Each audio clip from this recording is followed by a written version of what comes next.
నమస్తే, welcome to our channel. నేను మీ పద్మావతి. ఈ రోజు మనతో పాటు ప్రముఖ ఆధ్యాత్మికవేత్త డాక్టర్ లక్కరాజు నిర్మల్ గారు ఉన్నారు. నమస్కారం అమ్మా. నమస్తే అమ్మా, సూర్యోదయానికంటే ముందు లేచి స్నానం ఆచరించండి అని పెద్దలు చెప్తారు. అంటే సూర్యోదయానికంటే ముందు అంటే ఏ సమయంలో లేచి మనం స్నానం ఆచరించడం వల్ల మంచి శుభ శకునాలు వస్తాయంటారు? అసలు అమ్మా, విశ్వ నియమాలను అనుసరించి స్నానం చేయాలనే కాన్సెప్టే లేదు నా దాంట్లో. ఏంటంటే డీప్ స్లీప్ పోయి లేచిన తొలి క్షణాల్లో మీ సబ్కాన్షియస్ మైండ్ పాజిటివ్ ఎనర్జీతో ఉంటుంది. ఆ ఎనర్జీలో నువ్వు ఏం ఫీడ్ చేస్తావు ఆ రోజు, అదే నీ జీవితంగా మారుతుంది. స్నానం చేసి పూజ చేయడం అనేది ఒక కర్మ. ఆ కర్మ అనేది తెల్లవారిన తర్వాత యాక్టివిటీలు స్టార్ట్ అయిన తర్వాత నువ్వు చేసే కర్మలు అవన్నీ. అంటే ఇవన్నీ ఒక రూట్ ప్రకారం మన పెద్దవాళ్ళు అలా ఇచ్చారు. తెల్లవారుదామా లేవాలి, స్నానం చేయాలి, పూజ చేయాలి, యోగా చేయాలి, వాకింగ్ చేయాలి. ఆ రోజుల్లో వాళ్ళ ఉద్యోగాలు 6 కల్లా అయిపోయేవి, 7:30కు తినేసేవాళ్ళు, 9 కల్లా పడుకునేవాళ్ళు, పొద్దున్నే 4 గంటలకు లేచేవాళ్ళు. మనం ఏం చేస్తున్నాం ఇవాళ? మన జీవన విధానమే మారిపోయింది, టోటల్ డిఫరెంట్.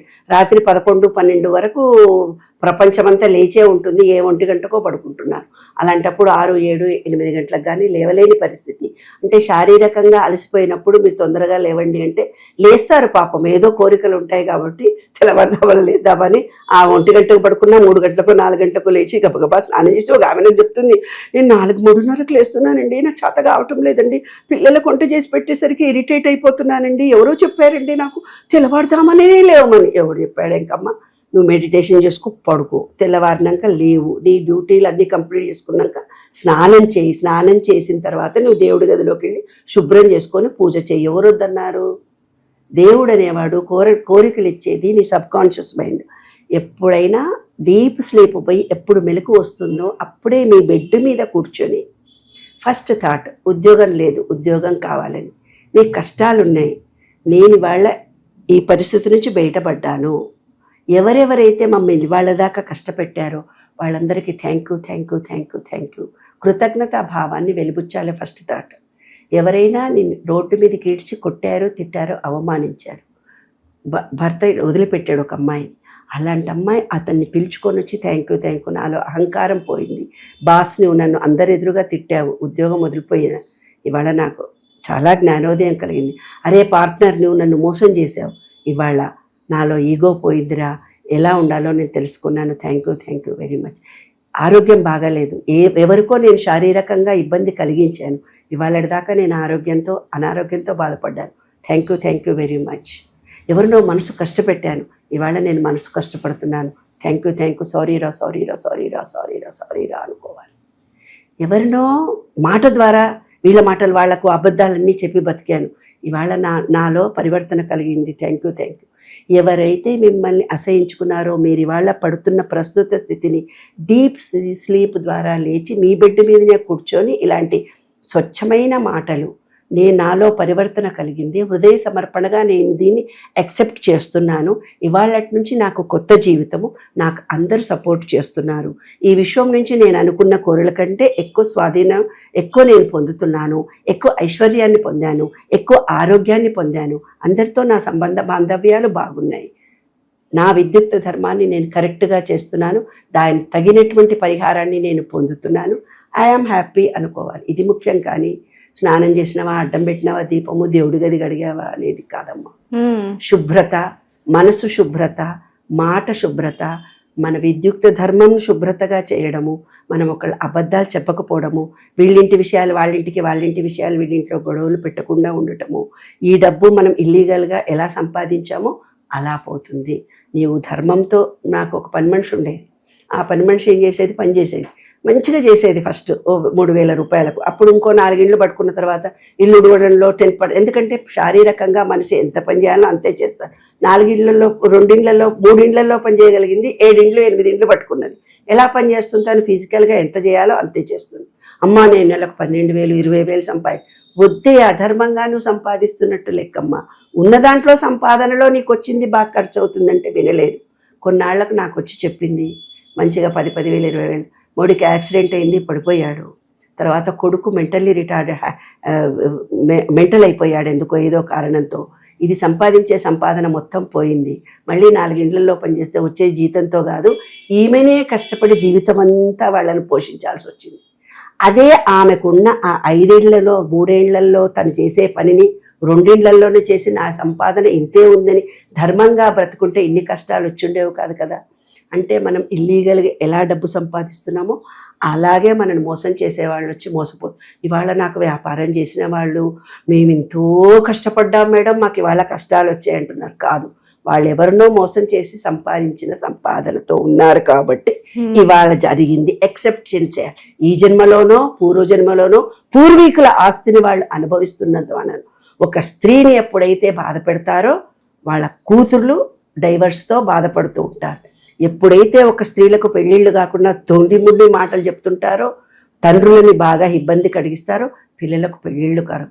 తల్లి దోషము, తండ్రి మాతృదోషము, పితృదోషం అంటే ఇవే.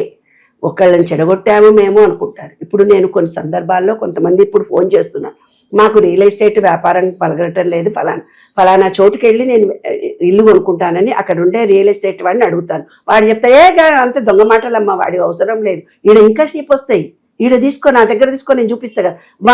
వీడు అనుకుంటాడు వాడి బిజినెస్ మీద నేను దెబ్బతీశాను అనుకుంటాడు, వాడిని ఇంకోడు దెబ్బతీస్తాడు. వాడి బిజినెస్ కాదు, వీడి బిజినెస్ కాదు.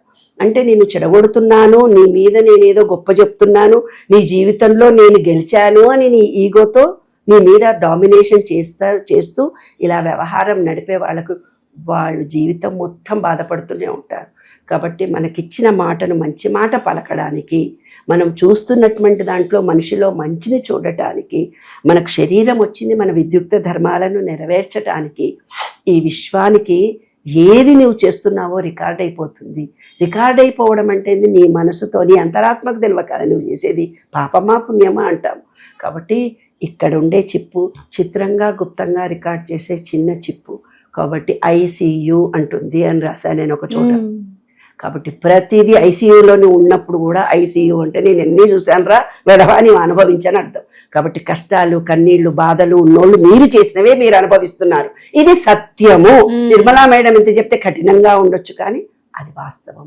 ఇలా ఉన్నాను కాబట్టి నేను రియలైజ్ అయ్యానని ఈ విశ్వంతో మొదటి కోరిక కోరుకొని ఇప్పటి నుంచి నేను పరిపక్వతతో, ప్రేమతో నా పాపం తొలగిపోయింది అనుకొని, రియలైజ్ అయ్యాను అనుకొని, ఈ కొత్త కోరికను కోరుకొని ప్రేమతో ఉండి, మీరు రోజు 10 మంది మంచి మాటలు చెప్పండి. ఉదయము లేదు 10 మందికి సహాయం చేయండి, ఫిజికల్ వర్క్ చేయండి, మీ విద్యుత్ ధర్మాన్ని కరెక్ట్గా చేయండి, మీ పిల్లలకి వండి పెట్టండి, పాఠాలు చెప్పండి, భార్యను ఎలా చూడాలో అలా చూడండి, ఇల్లీగల్ కాంటాక్ట్స్ పెట్టుకోకండి భర్తలు.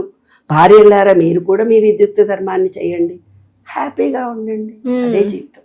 మేము చివరిగా ఒక్క ప్రశ్న. ఇప్పుడు ఉదయాన్నే లేచి స్నానం ఆచరించిన తర్వాత ఏ మంత్రాన్ని జపించడం ద్వారా మనలో ఉన్న అజ్ఞానం తొలగిపోయి మన శరీరంలో ఎటువంటి మార్పులు రావడానికి ఇది సహాయం చేస్తుందంటారు? ఇప్పుడు నేను చెప్పిందంతా అదే. పొద్దున్నే లేచి నేను ఇవాళ ఉన్న పరిస్థితుల్లో కష్టాలన్నిటికీ థ్యాంక్స్ చెప్పుకుంటున్నా, ఆ ఆత్మలన్నిటికీ థ్యాంక్స్ చెప్పుకుంటున్నా, ఇప్పుడున్న పరిస్థితికి విశ్వంలో ఉండే ప్రతి ఒక్కళ్ళకు కృతజ్ఞత తెలియజేస్తున్నా. నాలో ఈగో పోయింది, నేను ఇప్పుడు ఏమైనా పరిపూర్ణమైన ఆత్మగా ఉన్నాను, నా విద్యుక్త ధర్మాలను కరెక్ట్గా నేను ఆరోగ్యం వచ్చింది, డబ్బులు వచ్చినాయి, ఫిజికల్ స్ట్రెంత్ వచ్చింది, అందరి సపోర్ట్ నాకు అందింది. ఇదే మంత్రమే తల్లి. నీ ఆలోచననే నీ జీవితము. ఎలా నీవు ఆలోచిస్తే అలాంటి పరిస్థితిని. దీనికో మంత్రాలు, యంత్రాలు, తంత్రాలు ఏమీ ఉండవు. మంత్రము, బీజాక్షరము అనేది ఎందుకు ఇచ్చారు మన పెద్దవాళ్ళంటే మనలో ప్యూరిఫై కలగడానికి జరిగినటువంటి. నాకు ఆరోగ్యం బాగలేదు, నాకు బీపీ వచ్చింది, నాకు షుగర్ వచ్చిందనే మంత్రాలను జపిస్తూ పోతే 24 గంటలు బీపీ షుగర్లే వస్తాయి. లేదు నేను బాగా ఉన్నాను, నాకు అందరి సహాయం అందింది అనే ఈ జపాన్ని చేస్తూ, పాజిటివ్ ఎనర్జీ, పాజిటివ్ థింకింగ్తో అనే జపం చేస్తూ వెళ్తే అందరూ నాకు సహకారాలు బాగా అందిస్తున్నారు. ఎంతమంది అంటారు చెప్పవే ఈ మాటను? నాకెవరు సహాయం చేయటం లేదు, నేనే అందరికీ చేశాను, నీ విశ్వం అనుకుంటుంది ఓహో అనుకొని ఎవరు ఆమెకు సహాయం చేయరు. జపం ఏం చేశారు మీరు? ఏమంటారా? మీరు అంటే కాదు, రికార్డ్ అయిపోతుంది.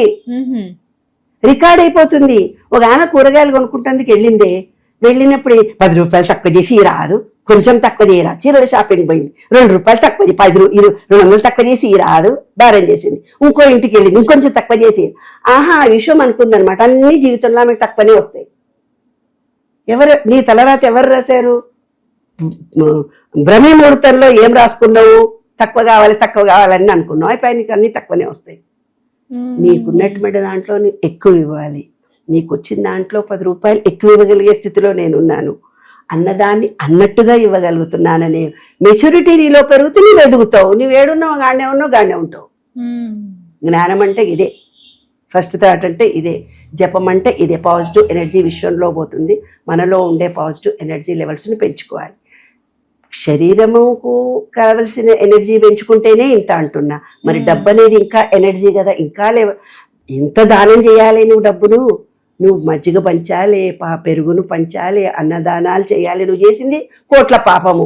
నీకు కావాలనుకుంటుంది 1,00,000 రూపాయలు, లక్షలు. నువ్వు చేసింది కోట్ల పాపం, నీకు తరిగిపోవాలి కదా. కాబట్టి మనకి వాళ్ళ ఆ స్థితిలో ఉన్నామంటే మన పాపము నివృత్తి చేసుకోవడానికి ఈ విశ్వం ఎదురు చూస్తూ పోతుంది. ఆ మంచి కార్యాలు నువ్వు చేస్తూ నీకు సంబంధం లేని విషయంలో సమాజానికి ముసలోళ్ళకి కానీ, ముసలోళ్ళని ఎవరైతే తిడతారో, రాహుకేతు దోషం వచ్చినప్పుడు పట్టుకుంటాడు, శని వచ్చినప్పుడు పట్టుకుంటాడు. చంటి పిల్లలను ఎవరైతే హింసిస్తారో వాళ్ళకి ఏమవుతుందంటే పితృదోషం వస్తుంది. ఆడపిల్లల్ని ఎవరైతే హింసిస్తారో చంద్రదోషం పనిచేయక ఇవాళందరూ నాకు ఫోన్ చేసి నా బుర్ర పనిచేస్తలేదు, మనసులో స్థిమితదు, ఎంతమంది ఆడవాళ్ళని నువ్వే ఇబ్బంది కలిగించావు, అవన్నీ పాప నివృత్తి చేసుకోవాలి.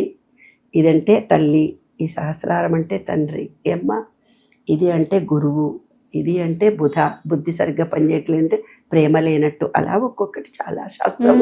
చాలా చక్కగా వివరించారు. సీరియస్గా ఉదయాన్నే లేచి స్నానం చెయ్యండి అనే పదానికి అర్థం ఏంటి, అప్పుడుకున్న పరిస్థితి ఏంటి, ఇప్పుడు ఉన్న పరిస్థితి ఏంటి అని పూర్తిగా వివరిస్తూ చాలా చక్కగా వివరించారు ప్రతిదీ కూడాను. ధన్యవాదాలమ్మా. ఆలోచన మార్చుకోండి, మీ జీవితం మారిపోతుంది.